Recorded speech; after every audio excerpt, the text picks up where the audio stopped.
그러면 우리 말씀 보겠습니다. 자, 사사기 13장 24절부터 14장 6절까지 말씀입니다. 구약 성경 386쪽이 되겠습니다. 사사기 13장 24절로 14장 6절까지 말씀을 제가 봉독해 드리도록 하겠습니다. 사사기 13장 24절입니다. 제가 읽겠습니다. 그 여인이 아들을 낳음에 그의 이름은 삼손이라 하니라. 그 아이가 자라매 여호와께서 그에게 복을 주시더니 소라와 에스다올 사이에 마하네단에서 여호와의 영이 그를 움직이기 시작하셨더라. 삼손이 딥나에 내려가서 거기서 블레셋 사람들의 딸들 중에서 한 여자를 보고 올라와서 자기 부모에게 말하여 이르되 내가 딥나에서 블레셋 사람의 딸들 중에서 한 여자를 보았사오니 이제 그를 맞이하여 내 아내로 삼게 하소서 하매 그의 부모가 그에게 이르되 내 형제들의 딸 중에나 내 백성 중에 어찌 여자가 없어서 내가 할례 받지 아니한 블레셋 사람에게 가서 아내를 맞이려 하느냐 하니 삼손이 그의 아버지에게 이르되 내가 그 여자를 좋아하오니 나를 위하여 그 여자를 데려오소서 하니라. 그때 블레셋 사람이 이스라엘을 다스린 까닭에 삼손이 틈을 타서 블레셋 사람을 치려 함이었으나 그의 부모는 이 일이 여호와께로부터 나온 것인 줄을 알지 못하였더라.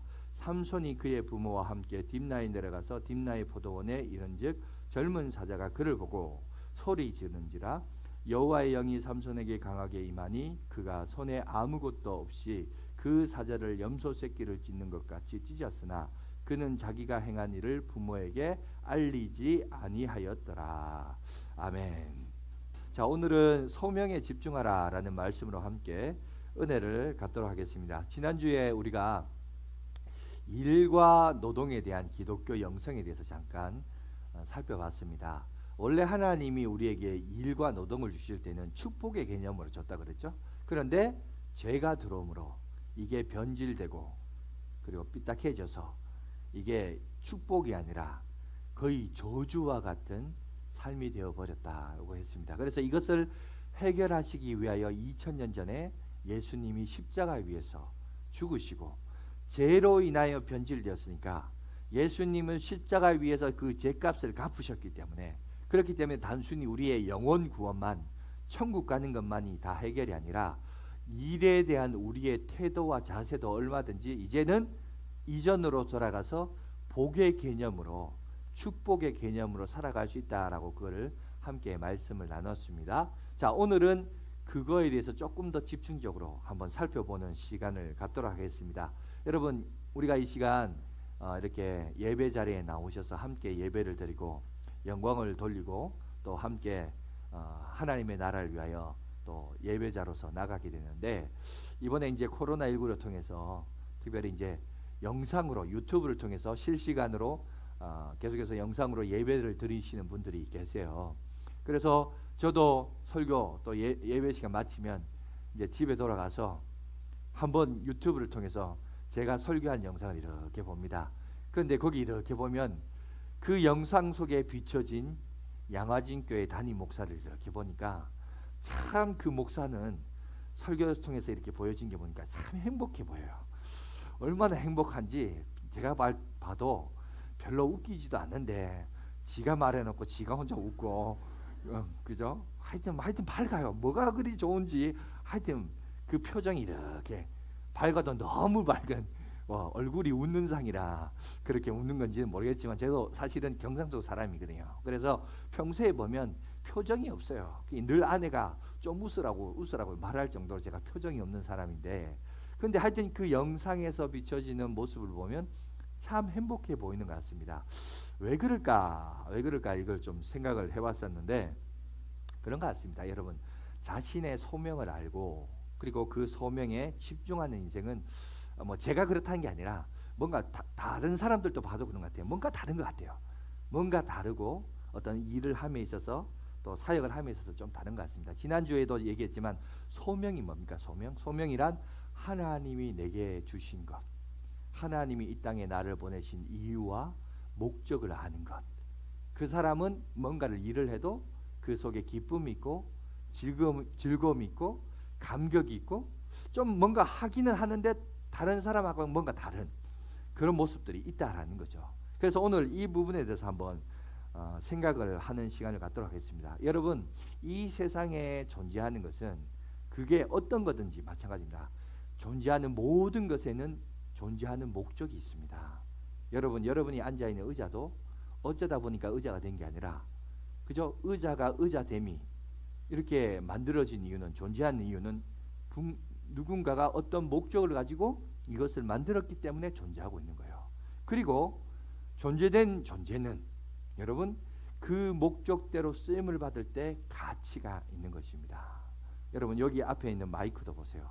이 마이크가 어떤 존재의 목적이 있습니까? 제 이 작은 미세한 목소리가 그죠? 여러분들에게 이렇게 크게 전달될 수 있도록 제 목소리를 빨아들이고 그리고 스피커를 통해서 확장될 수 있도록 그런 목적에 의해서 만들어진 존재예요. 그러니까 자기 목적대로 만들어지고 그 기능을 제대로 발휘할 때 이 마이크는 가치가 있습니다. 이 마이크가 가격이 한 50만 원에서 한 100만 원대 정도 될 것 같은데 정확하게는 저도 잘 모르겠습니다. 아마 그 사이에 있는 것 같은데 그러니까 그 가치를 가지는 거예요. 근데 이거를 가지고 뽑아 가지고 어떤 방향을 가리키는 지휘봉으로 쓴다고 해봅시다. 그러면 여러분 그 가격대와 그 성능에 비해서 자기 역할을 하지 못하는 그죠? 제 기능을 제 가치를 느끼지 못하는 역할이 될 수밖에 없습니다. 그러니까 결국은 뭐냐면 존재하는 것은 그 존재하는 목적이 있고 그리고 그 목적대로 쓰임을 받을 때 결국은 가치가 있다는 얘기입니다. 여러분 이 이야기를 왜 하느냐면 인간도 마찬가지예요. 사람도 여러분 존재하는데 나라는 존재가 존재하는 이유는 하나님께서 나를 존재케 하시는 목적이 있다는 겁니다. 그리고 그 목적대로 쓰임을 받을 때 나 역시 어떻게 해야 가치 있는 존재, 가치 있는 인생, 가치 있는 삶을 살아갈 수 있다는 사실을 오늘 우리에게 얘기하고 있다는 것이죠. 그래서 오늘 여러분들이 기억해야 될 것은 우리가 그러면 하나님으로부터 받은 나의 존재의 이유가 뭘까? 가치가 뭘까? 이게 참 중요합니다. 그리고 또 다른 질문 하나가 있는데 그러면 뭐냐면 이거예요. 내가 이 세상에 존재하는데 그렇다면 내가 존재하는 목적을 누가 정하느냐인 거예요. 내가 정하는가? 내가 존재하니까 내 스스로 내가 존재하는가? 아니면 그 존재가 있기까지 그 존재를 존재케 하는 그 목적을 세우는 결정을 짓는 그 결정권은 도대체 누구한테 있느냐? 이걸 우리가 생각을 해야 되는데 우리가 상식적인 선에서 생각해 보면 여러분 그것이 존재하려면 그 존재를 존재케 한 그 존재가 바로 우리의 삶을 결정하고 또 우리의 삶을 주관한다는 사실입니다. 좀 말이 어렵죠? 이게 무슨 말이냐면 이겁니다. 여기 마이크가 있는데 여러분 이 마이크가 존재케 하는 그 어떤 존재의 가치를 누가 부여하냐면 이 마이크를 만든 사람이 이 존재를 가치 부여를 하는 거죠. 무슨 말인지 아시겠죠? 마찬가지입니다. 우리 인간도 여러분 누군가에 의해서 만들어졌다면 또 목적이 있다면 또 그 목적대로 쓰임 받으면 가치가 있다면 우리를 만드신 그 위에 어떤 존재가 있다는 거죠. 그 존재를 오늘 우리에게 얘기하고 있습니다. 그게 어디에 나와 있냐? 성경에 보니까 로마서 9장 20절에서 21절에 저기 나와 있네요. 우리 한번 다 같이 한번 읽어보도록 하겠습니다. 시작. 이 사람아 내가 누구이기에 감히 하나님께 반문하느냐? 지음받은 물건이 지은 자에게 어찌 나를 이같이 만들었느냐 말하겠느냐? 토기장이가 진흙 한 덩이로 하나는 귀히 쓸 그릇을 하나는 천이 쓸 것을 만들 권한이 없느냐? 여러분 여기 보니까 하나님이 사람을 만드신 목적과 그 비전에 대해서 뭐라고 했냐면 그 권한이 누구한테 있냐? 인간 자신에게 있는 게 아니라 하나님께 있다는 거예요. 하나님이 우리를 존재케 했다. 그러니까 거기에 대해서 반문할 필요도 없고 이유도 없고 권한도 우리 인간에게는 없다는 겁니다. 그렇다면 여러분 내 삶이 오늘 이 시대를 살아가는 우리들의 삶이 정말 목적을 발견하고 그리고 그 목적대로 살아갈 때 가치 있는 존재라고 하는데 그러려면 이제 우리가 여기서 이제 결정 지혜가 있죠. 뭐냐? 여러분 내가 내 삶을 살아가는 데 있어서 내가 결정하는 게 아니라는 거예요.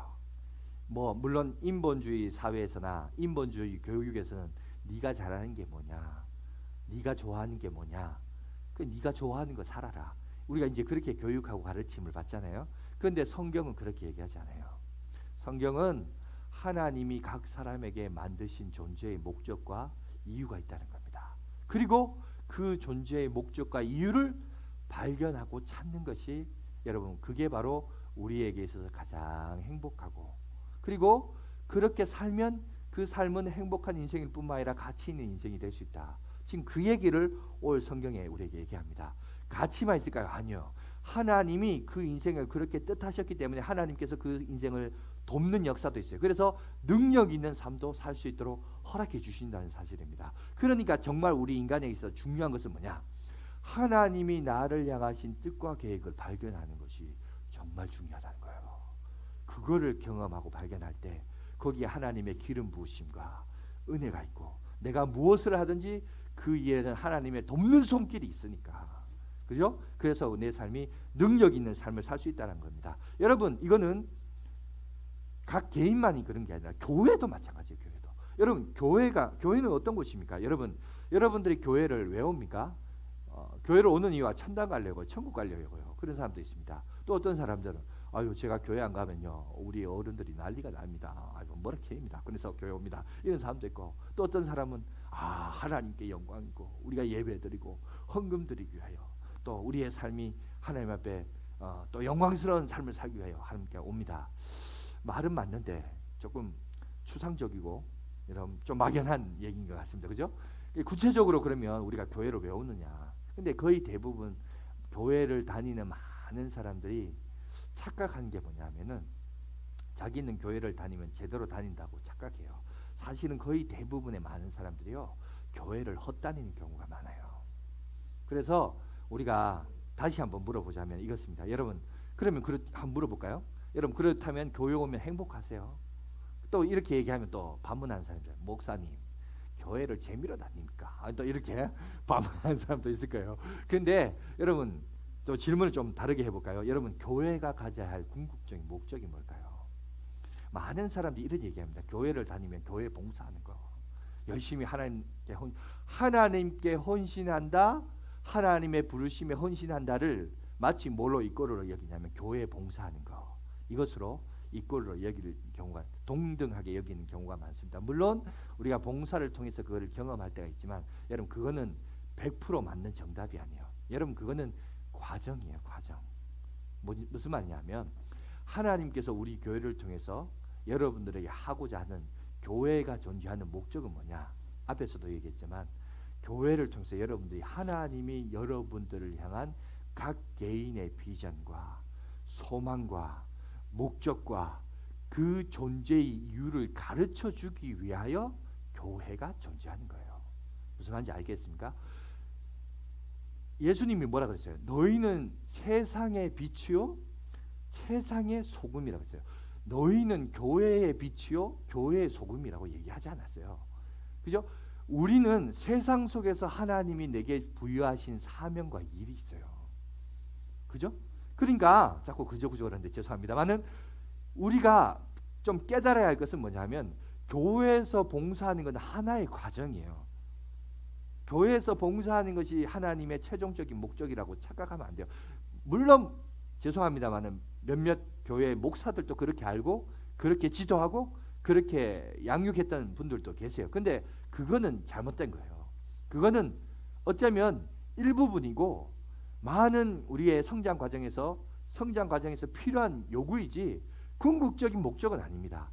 결국은 하나님이 내가 이 사회를 살아가는 데 있어서 하나님 앞에 영광이 되고 또 이 사명 앞에 내가 기쁨이 되면서 그리고 그것을 기쁨으로 감당할 수 있는 하나님이 나만에게 보여주신 사명과 비전과 여러분 목적이 있다라는 거예요.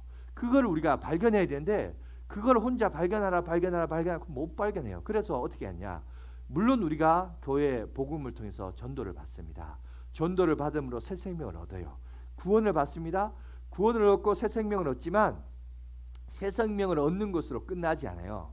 끝나지 않고 그 사람이 새 생명으로 얻어서 어떻게 된 거예요? 갓난아이 상태로 태어나요. 갓난아이 상태는 뭐가 필요하죠?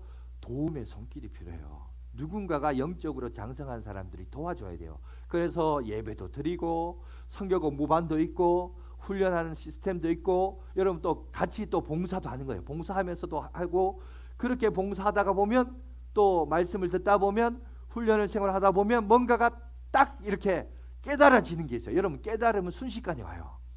아 하나님이 뭔가 이 일을 통해서 내한테 아 이런 비전을 보여주시는구나. 이거를 딱 깨달을 때가 있어요.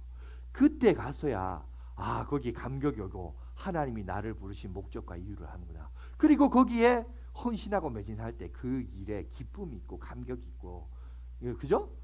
거기 하나님의 돕는 손길과 능력을 경험하게 되는 겁니다. 그런데 많은 사람들이 그것을 잊어버리고 살아요.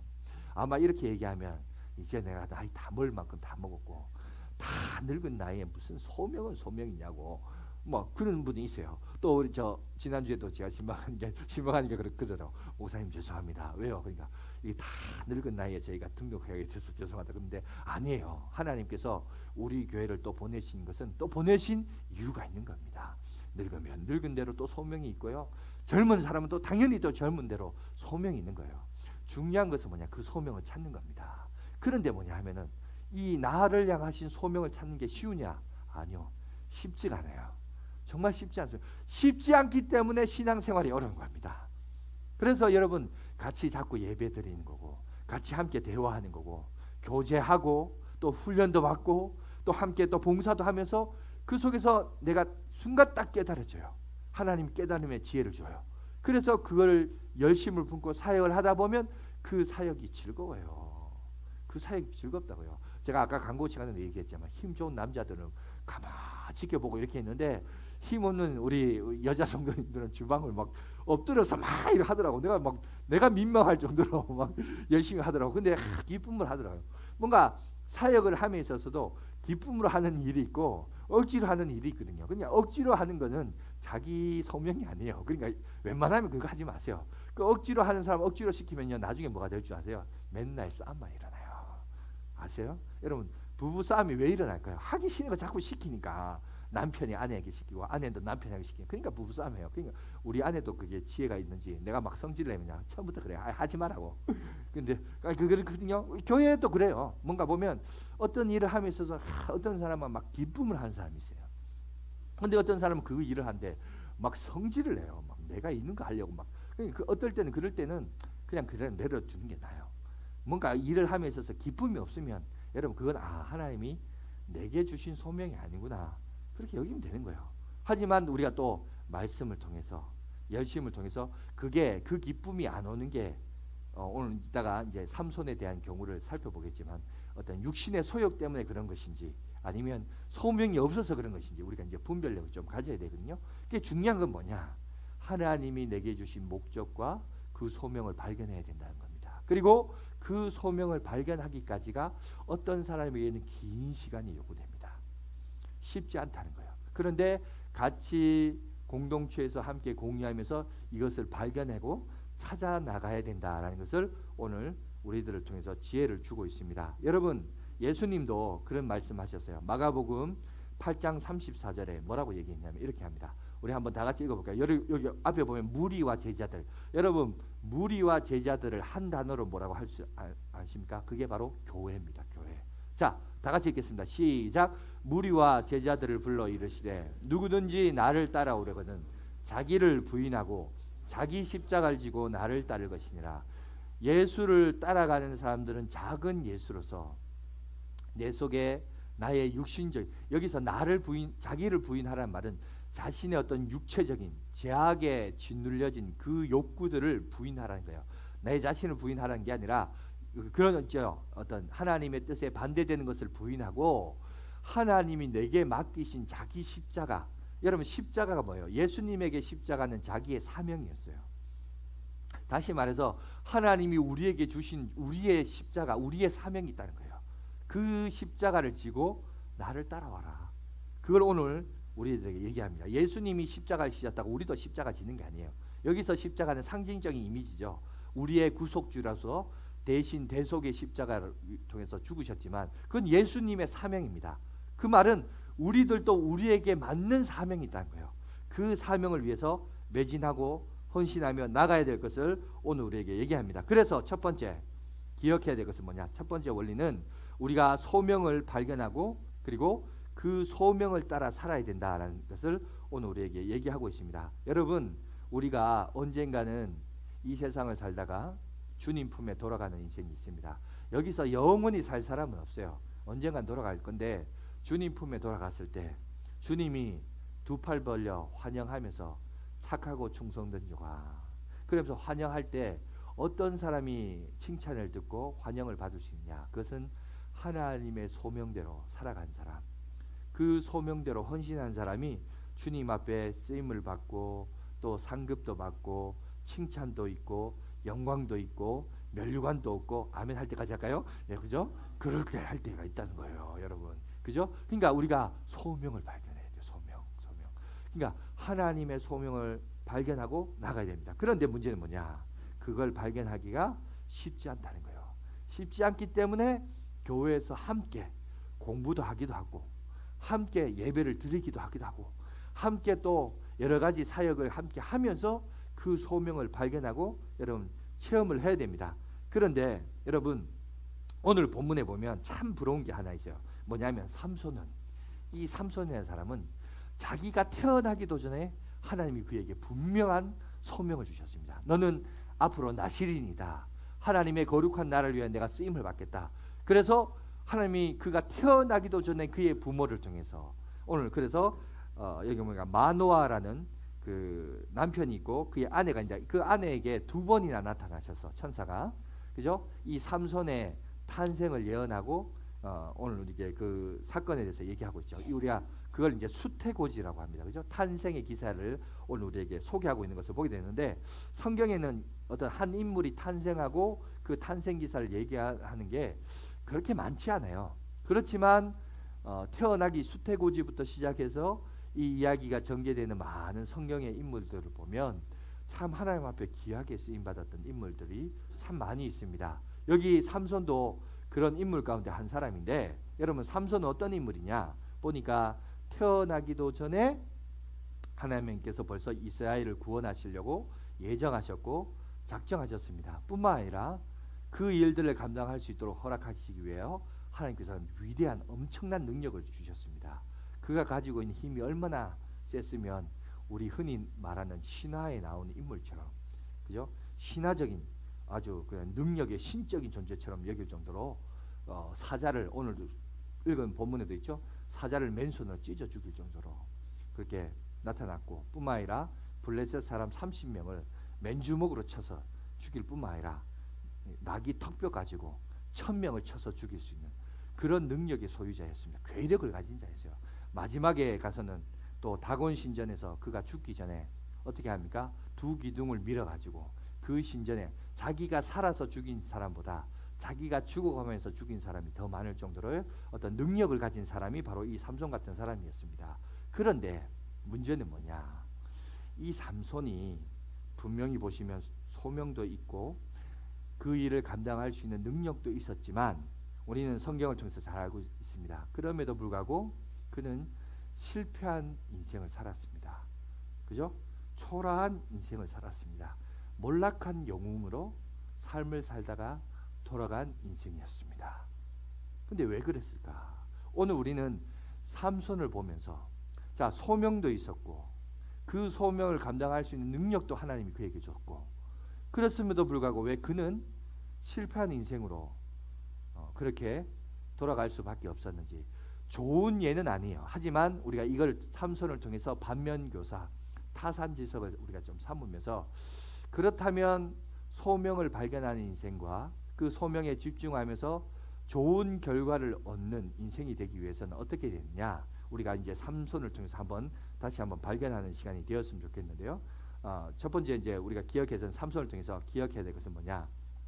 여러분, 어떻게 소명을 따라 사는 인생을 살아갈 수 있는가, 이거에 대한 원리를 조금 한번 살펴보는 시간을 갖도록 하겠습니다. 여러분, 소명을 따라 살아가는 인생이 되기 위해서는 세 가지의 원리가 삼손을 통해서 우리가 발견할 수 있는데, 첫 번째는 뭐냐면 우리가 무엇에 집중해야 하는지를 좀 살펴봐야 돼요.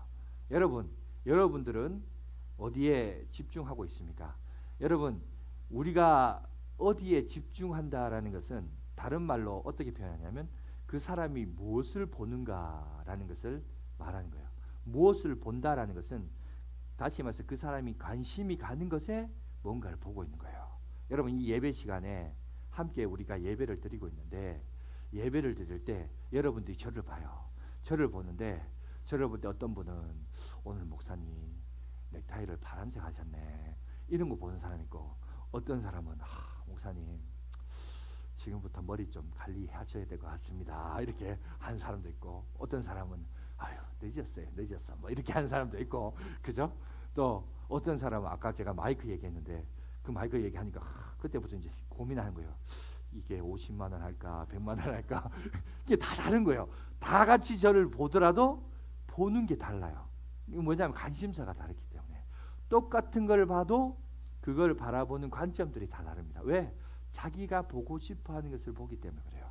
관심사가 다르기 때문에 그렇습니다. 내가 관심을 두는 게 뭔가 이걸 보시기 바랍니다. 내가 어디에 관심을 두고 있는가. 오늘 성경에 보세요. 삼손도 보세요. 삼손도 때가 되니까 하나님의 사역을 감당하기 위하여 자 그가 무엇에 집중하고 있는가를 한번 보시기 바랍니다. 우리 읽었던 본문을 보시면 24절의 끝부분에 하나님이 그에게 복을 주셨다라고 해요. 그죠? 복을 주셨고 복만 주신 것이 아니라 25절에 보니까 여호와의 영이 그를 움직이게 했습니다. 하나님의 영이 우리처럼 성령이 충만하여서 하나님의 귀한 사역을 감당하려고 했는데 그래서 그 성령에 의해서 처음으로 간 게 있어요. 어디냐? 딥나로 갔습니다. 딥나에 가서 그가 블레셋 지방에 가서 주목하고 집중한 것이 있어요. 거기 어디에 있느냐? 1절을 보니까 삼손이 딥나에 내려가서 거기서 블레셋 사람의 딸들 중에서 한 여자를 뭐라고요? 보고 그죠? 자 여기 보니까 삼손이 뭘 봤죠? 여자를 봤어요. 한 여자를 봤어요. 하나님께서 보게 하시는 것을 본 게 아니라 이 지금 삼손은 여자를 보고 있습니다. 여자만 봤네야. 보고 막 아니요. 2절 보세요. 자 올라와서 자기 부모에게 말하기를 내가 딥나에서 블레셋 사람 딸 중에서 한 여자를 보았사오니 여기도 보았사오니 나오죠? 자 이제 그를 맞이하여 내 아내로 삼게 하소서 하며 여러분 지금 삼손은 하나님이 바라는 보지 않고 성령에 충만했는데 내려갔는데 하나님이 보라는 건 보지 않고 여자를 봤어요. 여자를 보고 집중하고 몰두하고 심지어 돌아와서 자기 부모에게 그 여자하고 나 장가가고 싶습니다. 지금 그 얘기를 하고 있는 겁니다. 이 지금 무슨 얘기합니까? 지금 삼손이 뭘 얘기하냐면 자기의 본능을 따라 자기의 욕구에 따라 자기의 욕심에 따라 지금 움직이고 행동하는 그 모습을 보게 됩니다. 하나님이 말씀하신 목적과 의도하고 다르게 자기 본능대로 살고자 하는 여러분 삼손의 모습을 오늘 우리 가운데 보여주고 있습니다. 그런데 어떤 사람은 그런 얘기해요. 목사님 그거 아니에요. 왜? 자 아까 13장에 보니까 목사님 말씀하신 대로 성령에 이끌려 갔다잖아요. 성령 하나님의 영이 인도하셨다면서요. 그러니까 이거 성령님이 보여주신 거 아닙니까? 이렇게 얘기하는데 여러분 아닙니다. 여러분 예수님도 성령에 이끌려 어디 갔죠? 광야에 갔어요. 광야에 가니까 거기에 누가 있었어요? 마귀가 있었어요. 그리고 뭘 했죠? 자, 이 돌을 떡덩이가 되려라. 뛰어내려라. 그죠? 나한테 절해라. 마귀의 시험이 있었어요. 그래서 예수님이 그 마귀의 시험대로 했습니까? 아니에요. 말씀으로 물리쳤습니다. 여러분 성도들도 성령의 충만함을 입어서 이 세상에 살아갑니다. 살아가는데 살아가는 삶 속에 무엇이 있느냐? 유혹이 있어요. 마귀의 시험이 와요. 여러분 오히려 어떤 성령의 충만이 임할 때 마귀의 시험이 더 강렬할 수 있어요. 여러분 우리가 금요기도회 지금 이 자리에 좀 많은 사람들이 와서 함께 기도하면 좋은데 금요기도회를 저도 이제 처음 할 때 정말 힘들었던 게 뭐냐면 제가 신앙 성장 과정에서 고등학교 때 방언 기도란 걸 처음 했습니다. 제가 방언 기도를 하기 시작하니까 그때부터 뭐가 있어요? 가히 눌림이 있었어요. 요즘은 이제 그런 것들이 좀 없었는데 그때 당시는 그러니까 오히려 성령이 충만하면 뭐 이런 것 같은데 오히려 아니에요.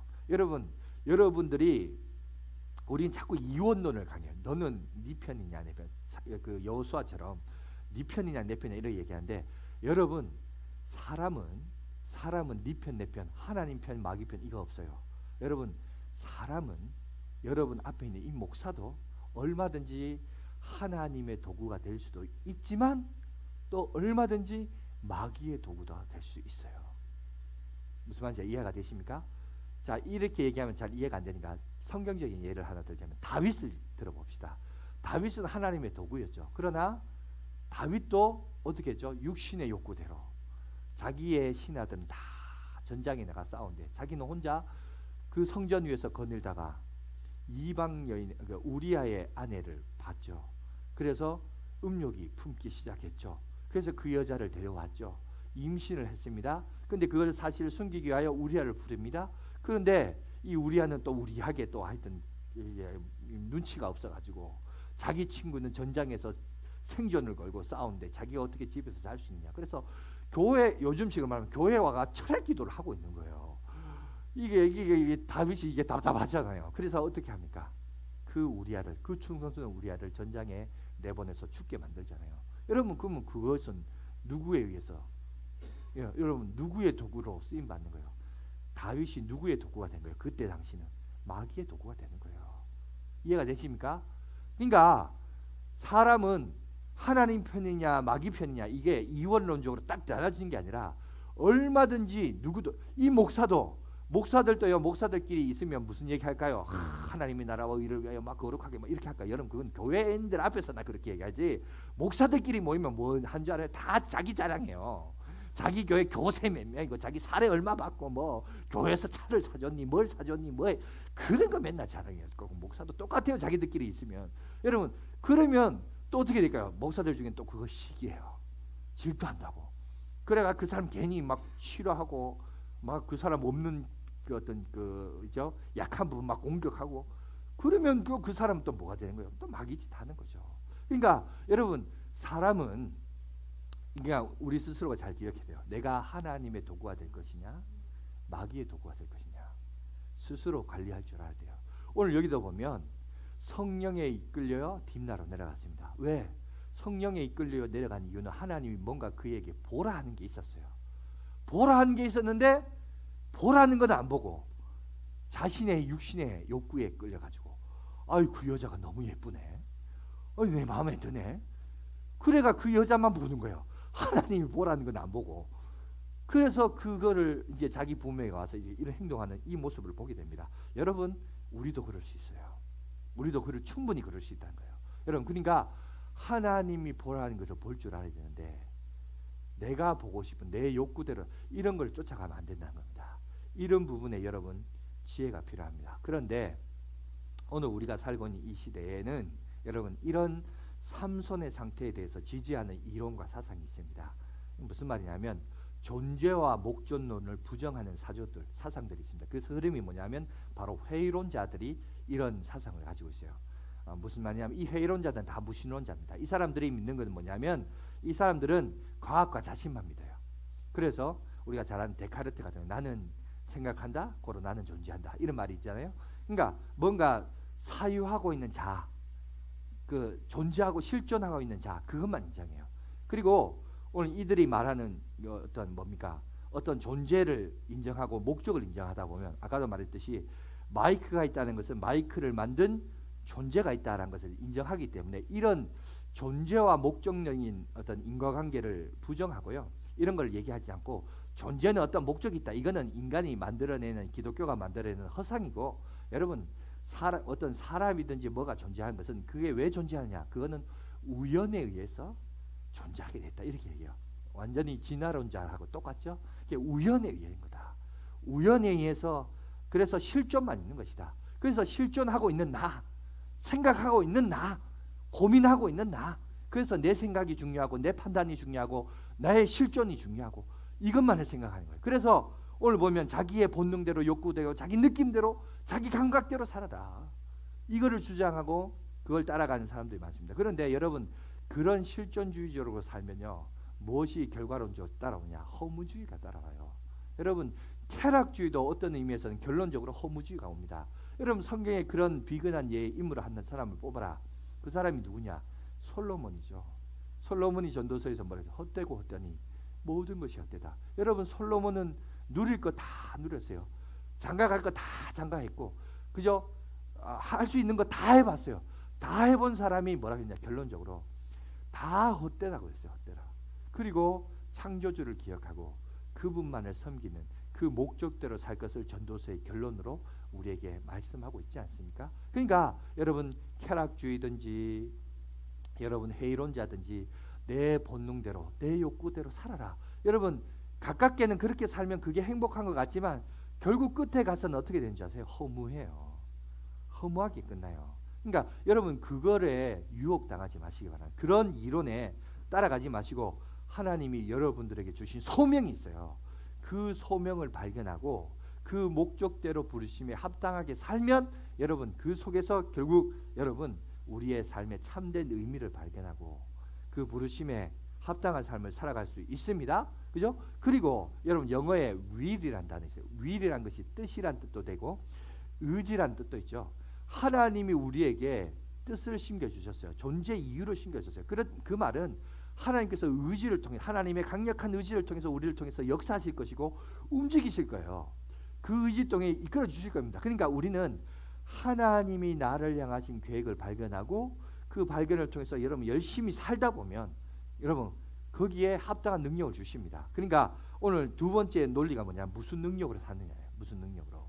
여러분 삼손의 경우를 잠깐 한번 볼게요. 삼손도 보면 하나님 앞에 쓰임 받을 때 엄청난 능력이 임합니다. 근데 그 엄청난 능력이 임할 때마다 성경은 거기에 따라오는 수식어가 있어요. 배경이 되는 말씀이 항상 보여집니다. 근데 우리가 그걸 쉽게 간과하고 넘어가는데 초인적인 힘이 발생될 때마다 어떤 특정한 것들이 있는데 그게 뭐냐? 첫 번째 사자를 염소 새끼처럼 입을 찢어버릴 때도 여러분 14장 6절에 뭐라고 되냐면 이렇게 되어 있습니다. 여호와의 영이 삼손에게 강하게 임하니, 그죠? 이런 구절이 나와 있어요. 여러분 사자가 힘과 근육이 얼마나 여러분 근력이 얼마나 강한데 여러분 그걸 사람의 몸으로 맨손으로 찢을 수 있습니까? 근데 하나님의 영이 강하게 임하니까 이것이 역사했다는 겁니다. 여러분 또 14장 9절에도 보면 자 아스글론에서 블레셋 사람을 30명을 맨손으로 쳐 죽일 때도 거기에 뭐냐면 여호와의 영이 삼손에게 갑자기 임하심에 하나님의 영이 임했다라고 해요. 여러분 15장 14절은 뭐냐면 나귀 턱뼈로 1000명을 쳐 죽일 때도 그냥 갑자기 그냥 내가 죽이고 싶다 해서 죽인 게 아니라 거기 보니까 14절에 뭐라고 여호와의 영이 삼손에게 갑자기 임하시네. 그러니까 하나님의 영이 임하니까 그 하나님의 영으로 말미암아 그 일을 감당했다는 겁니다. 여러분 교회 사역도 그렇고 여러분이 하나님이 여러분들에게 주신 사명이 있어요. 그 사명도 내 힘으로 하는 거 아니에요. 하나님이 주신 하나님의 영의 충만함으로 하는 겁니다. 그래야 감당할 수 있어요. 여러분 아까도 제가 얘기했지만 설교할 때 가장 행복하고 좋더라. 여러분 목사인 저도 그러면 이 일을 할 때만 늘 행복할 거야? 아니요. 저도 인간적인 육체가 있어요. 어떨 때는 막 하기 싫을 때 있어요. 안 하고 싶을 때 양화진교회 담임 목사 이 간판 띄고 도망가고 싶을 때가 많아요. 그때마다 우리 아내가 막 잘 붙잡아요. 여러분이 모르죠. 이 인간적인 게 많아요. 많다니까요. 그러니까 그러면 어떻게 해야 될까요? 기도해야 돼요. 기도가 살 길이에요. 성령이 나를 주관해야 돼요. 그래야 이 일이 기쁨이 되고 감격이 되지. 저도 목사도 이 정도인데 저는 그런 생각이에요. 목사가 이 정도인데 교인님들 교회 안 나고 싶고 머리는 자꾸 비껴지고 해서 지 마음대로 하는 목사를 볼 때마다 그죠? 기분 나쁠 수도 있단 말이죠. 그죠? 시험 들 수 있단 말이죠. 교인들을 오죽하겠어요. 그럴 때마다 우리가 기억해야 되는 것은 뭐냐? 하나님의 영이 충만해서 그 일을 감당해야지. 그런데 그 영이 충만하려면 또 어떻게 해야 되냐? 우리가 기도밖에 없어요. 하나님, 그죠? 내 힘으로 하는 게 아니라 성령님의 힘으로 해야 되는데 그 힘을 받으려면 어떻게 하냐? 기도와 금식 외에는 다른 이유가 없다. 예수님이 말씀하셨잖아요. 우리가 주의 일을 함에 있어서 여러분 인간적으로 한번 계산해봐요. 뭐 차량 봉사도 그렇고 또 여러 가지 사역도 보세요. 이거를 돈으로 계산하고 직업적으로 계산해봐요. 얼마나 내가 지금 손해 보면서 지금 신앙생활을 합니까? 그러나 우리가 그런 계산으로 봉사하는 거 아니잖아요. 그죠? 우리가 하나님의 영광을 위하여 기쁨을 가지고 그 일을 감당할 때. 근데 그게 어디에서? 성령의 충만함으로. 근데 그 성령의 충만함 또 어디서? 기도를 통하여 또 말씀을 통하여서 내가 은혜 받아서 그 은혜의 충만함으로 그 일을 감당할 수 있는 겁니다. 자 마지막 시간이 좀 많이 갔네요. 자 마지막으로 어떻게 일해야 되느냐? 우리가 일을 함에 있어서 어떻게 해야 되냐? 여러분 삼손 같은 경우에는 보니까 삼손은 간단하게 고독한 영웅이었습니다. 삼손은 보니까 혼자 일했어요. 자기가 힘이 세니까 능력이 많으니까 그냥 미비하고 있으나 마나한 유대인들 하여간 됐다 마 내가 하겠다. 자기 혼자 하려. 자기 혼자 하다 보니까 부모도 이해를 못해요. 그 사역에 대해서. 오늘 방금 읽었죠. 왜 이스라엘에 여자가 없어서 뭐가 없어서. 근데 성경은 또 말하잖아요. 하나님께서 그걸 빌미로 블레셋을 치고자 함이었더라. 근데 부모는 그걸 이해해서 못해요. 이해를 못했어요. 부모도 이해 못하는 자기만의 사역을 했어요. 자기 혼자 일하는 거예요. 또 나중에 성경에 보니까 어떤 또 사례가 있냐면 자 30명의 에스굴론의 사람이 쳐 죽였다. 삼손에 의해서 일 들었다 했을 때 자 블레셋 사람들이 유다로 쳐내려왔습니다. 그러면서 삼손 어디 있느냐. 그럴 때 유다 사람들이 어떻게 해야 돼요? 삼손 편에 서서 같이 대적하고 싸워야 될 거 아니에요. 근데 유다 사람들이 어떻게 하죠? 삼손을 찾아가서 삼손의 편을 든 것이 아니라 결박해가지고 붙잡아서 그냥 줘버려요. 여러분 거기서 보면 그렇게 한 이유가 뭘까요? 왜냐하면은 그 유대인들은 삼손을 통하여 하나님께서 큰 구원을 이루신다는 산소망을 가진 유대인들이 단 한 명도 없었습니다. 그냥 삼손 혼자 자기 혼자 그냥 열심을 가지고 했습니다. 그러다 보니까 그 누구도 유대인 그 누구도 함께 하나님의 나라와 의를 위하여 함께 일하자고 삼손이 초청한 적도 없고 격려한 적도 없고 그죠? 함께 사역을 이뤄가자 한 적도 없었어요. 왜? 그 이유는 간단해요. 삼손이 교만했어요. 자기가 힘이 많고 능력이 강하니까 그저 있으나 만한 너것들 그만 됐다 그만 내 혼자 하겠다 이런 생각이 있었던 것 같아요. 여러분 리더는 뭘까요? 리더는 다른 사람에게 영향력을 주는 게 리더예요. 영어의 리더십이라는 단어가 뭐냐? 리더십을 해석하면 그게 바로 영향력입니다. 영향력. 여러분 하나님의 일은 혼자 하는 거 아니에요. 하나님의 일은 각자 은사 맡은 사람들이 각자 자기 은사대로 하지만 그것을 함께 모아서 엄청난 시너지를 만들어내는 것이 리더적이고 리더십입니다. 그런 역사가 있어야 돼요. 근데 삼손은 그거를 하나님 앞에 소명도 있고 하나님이 그 소명을 감당할 수 있는 힘과 능력도 줬는데 문제는 이거를 함께 하나님의 나라를 위하여 만들어가고자 하는 마인드가 없었어요. 항상 지 혼자 했어요. 항상 지 혼자 일하고 항상 양아진교회 지 혼자 대표고 항상 지 혼자 양아진교회 일꾼이고 혼자 한다 하는 거예요. 그러면 안 돼요. 여러분 각자 자신에게 주고자 하시는 은사와 재능을 그죠? 나눠주고 그리고 함께 하나님의 나라를 만들어가는 것이 필요합니다. 그런 지혜가 정말 필요해요. 그게 바로 리더고 그게 바로 리더십입니다. 영향력입니다. 여러분 하나님의 교회도 마찬가지입니다. 함께 하는 거예요. 함께. 근데 오늘 삼손은 그걸 못했어요. 자기 혼자 하려고. 근데 그 이유가 뭘까요? 근원적으로 보면 교만해서 그래요. 교만해서. 자 이제 말씀을 마무리하겠습니다. 여러분 우리 인생에 있어서 정말 중요한 것은 뭐냐? 하나님께서 나를 존재케 하셨습니다. 그러면 내가 존재하는 이유가 뭘까? 목적이 뭘까? 이걸 우리가 찾아야 돼요. 근데 찾는 것이 쉽지 않아요. 그래서 말씀 공부도 하고 또 큐티 생활도 하고 통독도 하고 스터디 공부도 하고 함께 나와서 교제도 하고 또 같이 봉사도 하고 또 기도 모임도 참여하고 여러 가지 경험들을 통해서 여러분들이 뭔가 하나님이 나를 향하신 비전과 꿈을 발견해야 됩니다. 그리고 그 비전과 꿈을 발견했을 때 그것을 위해서 온전히 헌신할 때 하나님이 돕는 은혜도 주시고 힘도 주시고 은사도 주십니다. 그리고 내가 그 일을 기쁨으로 감당할 수 있는 거예요. 그 기쁨이 여러분 가운데 있습니다. 나는 나이 많아서 안 됩니다. 나는 어디가 아파요. 저기 아프고 여기 아프고 난 못해요. 아닙니다. 하나님이 그럼에도 불구하고 우리 양아진교회에 부르신 목적이 있고 하나님의 어떤 교회의 큰 퍼즐 조각조각들이지만 여러분 그 조각조각들이 서로 하나 이렇게 모아졌을 때 하나의 큰 그림을 이루지 않습니까? 우리가 하나님의 나라라는 큰 그림에서 각자 여러분들의 퍼즐 조각들 하나하나가 있어요.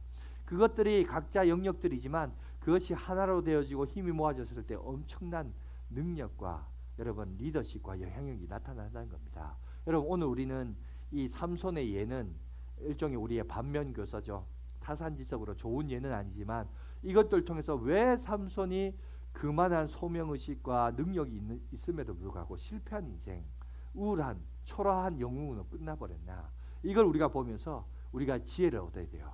우리는 삼손만큼의 힘은 없어요. 능력도 없어요. 하지만 우리가 하나님이 내게 주신 비전과 꿈을 안고 함께 협력하면서 그것을 발견하고 함께 하나로 세워져 갈 때 하나님이 감당할 수 있는 지혜와 또 우리 양아진 교회를 이루고자 하시는 놀라운 비전이 있을 줄 믿습니다. 아무쪼록 이것을 발견하시고 은혜 가운데 기쁨으로 귀한 사역 감당함으로 주님 앞에 영광 돌리며 살아가는 저와 여러분들 되시길 간절히 바라겠습니다. 기도하겠습니다.